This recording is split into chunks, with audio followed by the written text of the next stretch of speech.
Selamun Aleyküm ve Rahmetullahi ve Berekatuhu.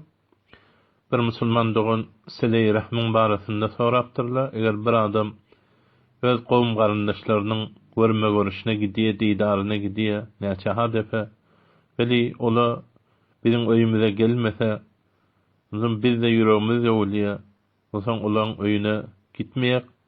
Şu barada inha tawzih berseňiz. Adi musulman doğun İslamda ahkamly aksil amelden. Yani sile-i rahm etmek wajib diýilipdir.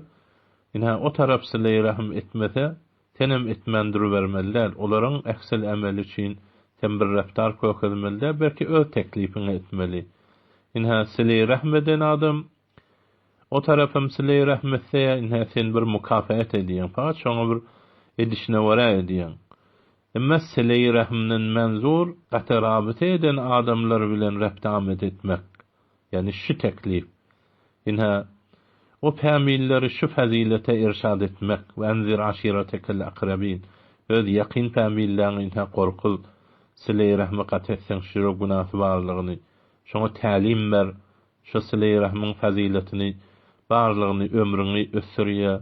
İnha şoňa meňzeş bir qowçuluk zatlary getirýär.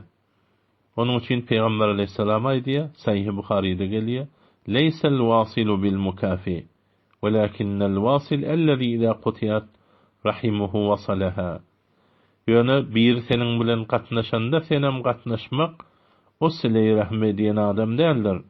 Sile-i rahm ediyen adam bir adamdyr ki, ol adamla sen bilen inha irtibatyny kesende senem gidip inha olar bilen gatnaşsaň, inha olara bir sowga täkitseň, hediýe kitseň, işlerinde kömek berişseň, olar bilen otursaň, munasabatlarda gitseň, her wagt inha ziyaret etseň, bir jumladan ya aýdan inha ya kömekçi bir mesail başyna iş düşende arkadaş bolsaň, inha ya şu ýanky zatlara irşad etseň faziletlere, siletur rahmi tezidu fil ömr, ömrüni artdyrýar sile-i rahm diýipdir Peýgamber aleyhisselam.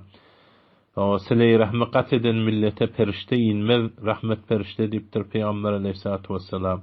Inha şu zatlary olara talim berseň, inha onda sen sile-i rahm etdiň. Emma ola gelmeýe diýip senem gitmejek bolsaň, inha ýok, o sile-i rahm etmediň bolýar, sen inha günahkar bolýan.